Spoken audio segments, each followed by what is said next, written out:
మన సత్యం గారితో మాట. సత్యం గారు, కాంగ్రెస్ బీఆర్ఎస్ మధ్య నడుస్తున్నటువంటి ఈ కొత్త పంచాయతీ, జాతిపిత కేసీఆర్ అని, బూతుపిత రేవంత్ అని ఒకళ్ళనొకళ్ళు విమర్శ చేసుకుంటూ ఉన్నారు. అయితే ఎవరు ఏ పిత అయినా కూడా ఎవరికి కావాలి? ఈ జనాలకు అది కాదు కదా కావాల్సింది. వాళ్ళకి ఇచ్చినటువంటి హామీలు, సమాజం రాష్ట్రం అభివృద్ధి చెందడం, ఇవి కదా కావాలి. ఇప్పుడు ఎవరి పార్టీలకు వాళ్ళే జాతిపిత అనుకుంటే అది నిలబడదు. ప్రజలు అనుకోవాలి. కాంగ్రెస్ పార్టీ మా రేవంత్ రెడ్డి జాతిపితనో, లేకపోతే బీఆర్ఎస్ మా కేసీఆర్ జాతిపితనే డిక్లేర్ చేసుకుంటే దానికి సస్టైనబిలిటీ లేదు. ప్రజలు అనుకోవాలి. అది ఒకటి. ముఖ్యమంత్రి ఉంటేనే జాతిపిత లక్షణం కాదు. గాంధీకి ఉన్న లక్షణాల్లో మనం సాధారణంగా జాతిపిత అనగానే మహాత్మా గాంధీ గుర్తొస్తాడు.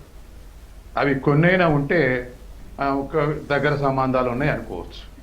కాబట్టి అనవసరంగా ఒక లెగసీని క్రియేట్ చేయాలని కేసీఆర్కు జాతిపితని ప్రవేశపెట్టి ఆ లెగసీని ఎస్టాబ్లిష్ చేసి దాని కింద పార్టీని లేదా బలపరచుకోవాలని, ఇవన్నీ వాళ్ళ ఎత్తుగడలు ఉండొచ్చు, వాళ్ళ స్వేచ్ఛ, వాళ్ళ హక్కు బీఆర్ఎస్కు.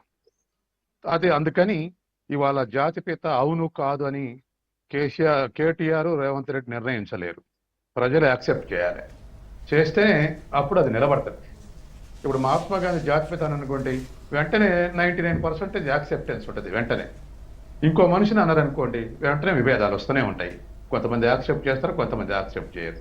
ఇప్పుడున్నటువంటి చర్చ కూడా అటువంటిదే. కాబట్టి ఇవాళ అటువంటి కొండా లక్ష్మణ్ బాబూజీ చాలా త్యాగాలు చేసిండు. గాంధీజీకి దగ్గరగా జీవితం గడిపిండు, కానీ తెలంగాణ తేలేదు. కాబట్టి ఆయన ఆదర్శ పురుషులు అంటాం, కానీ జాతిపిత అంటే తెలంగాణ తేలేదు కానీ వచ్చు. లేదా కేసీఆర్ తెలంగాణకు నాయకత్వం వహించుడు, ముఖ్యమంత్రి అయిండు అంటే ఆయన ఏం త్యాగం చేసిండు? అందరం కొట్లాడినాం, నాయకత్వం వహించుండు, అది వాస్తవం. కానీ ఏం త్యాగం చేస్తే జాతిపిత అనాలనే ప్రశ్న వచ్చినప్పుడు మళ్ళీ జవాబు దొరకదు.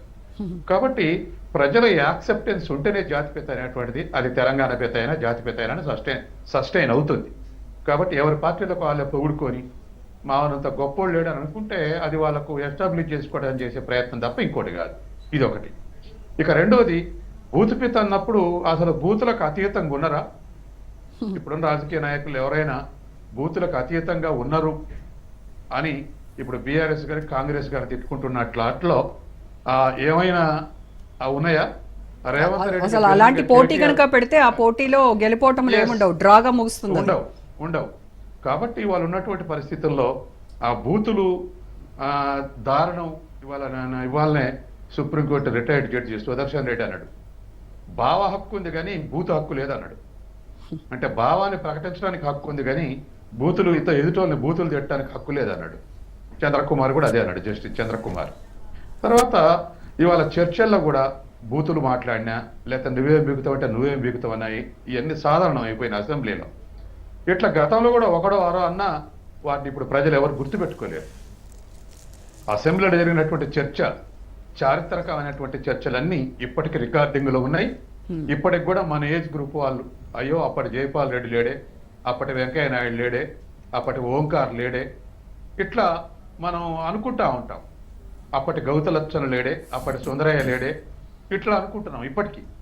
ఎందుకంటే ఆ ఫ్యాక్ట్స్ అండ్ ఫిగర్తో సహా వాళ్ళ ఆకర్షణలు చూడలేదు, లేకపోతే ఎతిప్రాసాలు చూడలేదు. ఫ్యాక్ట్స్ అండ్ ఫిగర్స్ ముందు పెట్టి, ఇగో మీ రాష్ట్ర ప్రభుత్వం ఇది తప్పు చేసింది, లేదా ఇగో మీరు కుంభకోణానికి ఇగో ఈ విషయాలు ఇన్ని ఎకరాల్లో పాల్పడ్డారు అంటే చాలామంది మంత్రులు రిజైన్ చేశారు వీళ్ళు కుంభకోణాలు బయట పెడితే.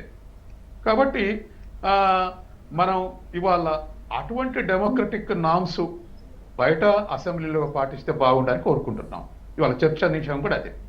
కానీ ఇవాళ మీడియాలో కానీ, అది డిజిటల్ మీడియా కానీ లేదా ప్రింట్ మీడియాలో కానీ ఎక్కడైనా ఇట్లా జరిగినప్పుడు వాటి నెగటివ్గా వార్తలు నెగటివ్గా లైవ్ చేస్తే అవి తగ్గిపోతాయి. కానీ కొంతకాలంగా గత 20-30 ఏళ్లుగా అసెంబ్లీలో కుర్చెత్తిన వాడిని ఫోటో తీసి మెయిన్ పేజీలో రాస్తే మనం కూడా ఇట్టే చేయాలనిపిస్తుంది. ఆంధ్ర వాళ్ళని తిట్టి కేసీఆర్ ఎలివేట్ అయ్యిండు, నాయకుడు అయ్యిండని ప్రజలందరూ గమనించారు. భలేగా తిట్టిండు అనుకున్నారు. ఇప్పుడు కేసీఆర్ని తిట్టి గత 4 ఏళ్లుగా రేవంత్ రెడ్డి ఎలివేట్ అయ్యిండు. ఇప్పుడు ఏమనుకుంటారు చిన్న నాయకులందరూ? ఇట్లా ఎదుటోన్ని బూతుల ద్వారా అయినా డిఫెన్స్లో పడేస్తే మనం పెద్ద నాయకులమైనా అనుకుంటారు. లేదా ఇట్లా మాట్లాడే వాళ్ళ అనుచరులు మాట్లాడితే వాళ్ళు మెచ్చుకుంటారు అనుకుంటారు. అంటే ఇదంతా రాంగ్ ట్రాక్లో పోయి మొత్తం రాజకీయాలు రాంగ్ ట్రాక్లో నడిచేటువంటి స్థితి వచ్చింది. రైట్. ఎవరైనా మర్యాదగా మాట్లాడితే చాలా సప్పగా మాట్లాడండి అనే పరిస్థితి వచ్చింది వాళ్ళ. ఎవరైనా ఫ్యాక్ట్స్ అండ్ ఫిగర్స్ మాట్లాడితే ఇవన్నీ ఎవరికి కావాలా, ముందు వాళ్ళని తిట్టు అనే పరిస్థితికి వచ్చింది. కాబట్టి వాళ్ళ ఇది రాంగ్ ట్రాక్ బండి ఎక్కింది. ఇది ప్రయాణం చేస్తూనే ఉంది. Right. అదే ట్రాక్ లో ప్రయాణం చేస్తున్నప్పుడు మనం భిన్న ట్రాక్ లో నడిస్తే బాగుండని మనం కోరుకుంటున్నాం. కానీ బండి మాత్రం అదే ట్రాక్ లోనే తలా ఒక భోగిలు ఉండి ఈ పనులు చేస్తాడు తిట్టుకుంటూ. ఓకే. కాబట్టి ఈ విషయంలో మొత్తం కూడా సమాజంలో దీన్ని నిరసించేటువంటి స్థితి, నిరసించేటువంటి చైతన్యం ఉండాలి. ఇప్పటికైనా కాస్త ఎడ్యుకేటెడ్ ఉన్నటువంటి వాళ్ళందరూ కూడా వీటిని నిరసిస్తారు. కరెక్ట్. కానీ ఇట్లా చేసిన వాళ్ళనే గ్లామరస్ గా చూస్తే మాత్రం ఇవి ఆగవు. అవి పత్రికలు, Right అండి, right. డిజిటల్ మీడియా కూడా వీటిని డిస్కరేజ్ చేయాల్సినటువంటి